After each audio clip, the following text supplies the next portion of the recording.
And we are back. And you know what?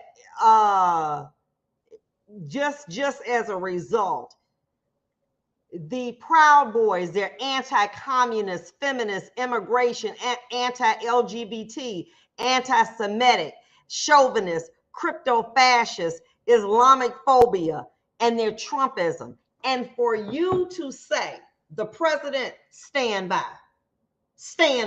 you legitimize a racist organization that promotes separatism in this country.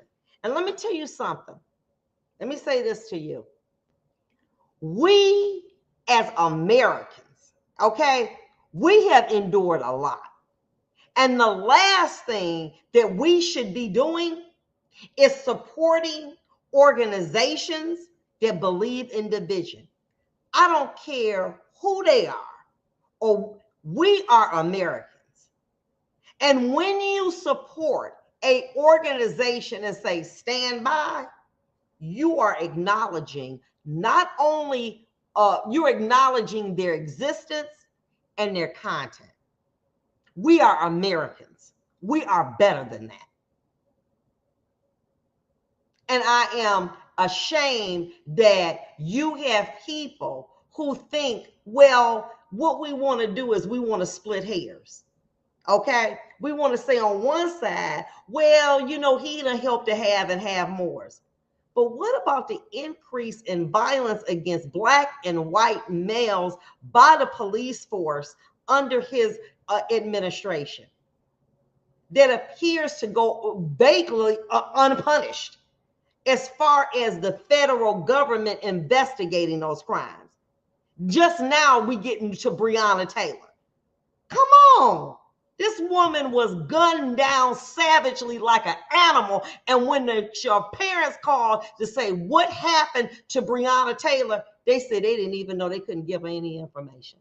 While her baby lay dying in a hallway with bullets shot up like she looked like Swiss cheese. What is that?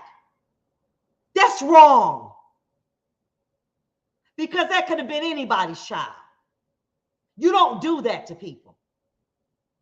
But that administration failed to investigate these crimes as hate crimes or investigate the misuse of force. But now, ironically, 5, 6, 7 years later, they now are being brought to justice. That is not right. And I'm going to say this, and I'm going to get to these callers. I don't condone one organization that believes in separating people and saying the big me and a little you, because we all in this together. See, when COVID was killing us, it just didn't kill the rich people. It didn't kill the poor people. It killed everybody. And it's so sad that it takes something like a global pandemic to bring us together, to make us realize we ain't no better. Because see, we were all fighting to live, from the White House to the outhouse. And to have somebody to come along and to try, as fragile as this country is, to try to and be successful at dividing us, shame on you. Shame on you. Let me go to these callers. I got to get off my soapbox. I got to take my blood pressure medicine. Because let me tell you, that's why you see what I got on. Oh, I didn't mean to do that. I got some short, because I knew I was going to talk about something controversial. Let's go to Gigi. Gigi, what's going on, lady? I'm with you. This is your Trump's name. I can take the blood pressure pill. I have 3 quick points. One, if Trump had been Black, he would be where? Locked up. He wouldn't be going through all this. It would have been so quick and fast. My second thing is not just to talk about the problem, you know about it, and I've been amen and saying and shouting with everything you just said, but getting our young people to vote is that we're going to have to start trying to make changes, and we got to start with our young people. When we were voting in August this month, my young daughter drove an hour from Detroit, because we're out of Washington County, nowhere in Detroit at the time. She drove an hour from work in Detroit to come and vote to turn right back around just to try to hour to go back. But here's the situation. Here's the situation, though. And I just want to. You know what she said, though? You know what? What she said? She said why she did it. She said, I had to do it because grandmommy told me when she was in Alabama what they had to go through. Yes. But let me say this to you, Gigi. Let me say this to you, Gigi. The Democrats or whomever or Republicans can no longer think, especially Democrats, we're going to eat off of their plate and support those politicians if you're not willing to do things for people like your daughter.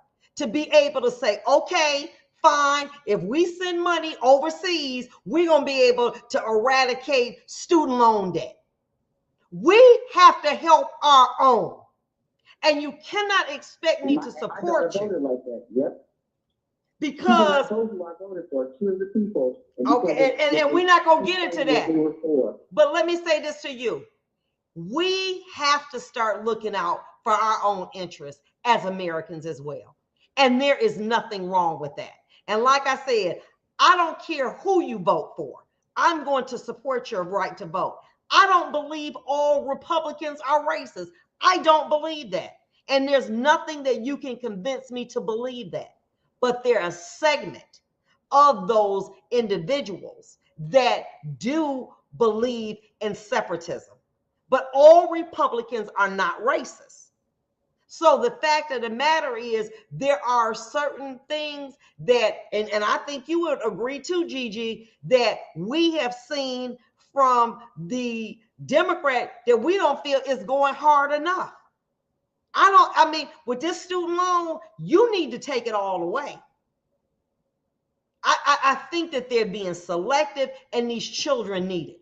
There are not quality jobs out here. This is not something to say, just give us a break because we voted for you. There are not the type of jobs that people are hiring due to the fact that when we did live through the pandemic, now we can displace teachers by going online and having one teacher teach 100 kids. So now those people like your daughter, like my daughter, they got to find themselves paying back $400 and $500 a month, and they don't have jobs to support them. So then what happens? They ended up, not your daughter, my daughter, God forbid, but somebody's daughter on what's the little website where you take your clothes off? Just Friends or whatever, All Fans or something. I'm saying, okay. And we need to be able to help our own. And there's some OnlyFans, young with people on there because they can't pay their bills. And that student loan, they will come after you. They will take everything you got. They will take your income tax. They'll take everything you have. Why? They want their money. But then we take that money and we're supporting people all over this world in conflict, and we're not supporting our own. That's my problem. Thank you for your comment. Brian, we got... Oh, go ahead, Gigi. I'm here. Gigi, call back. Go ahead, Brian.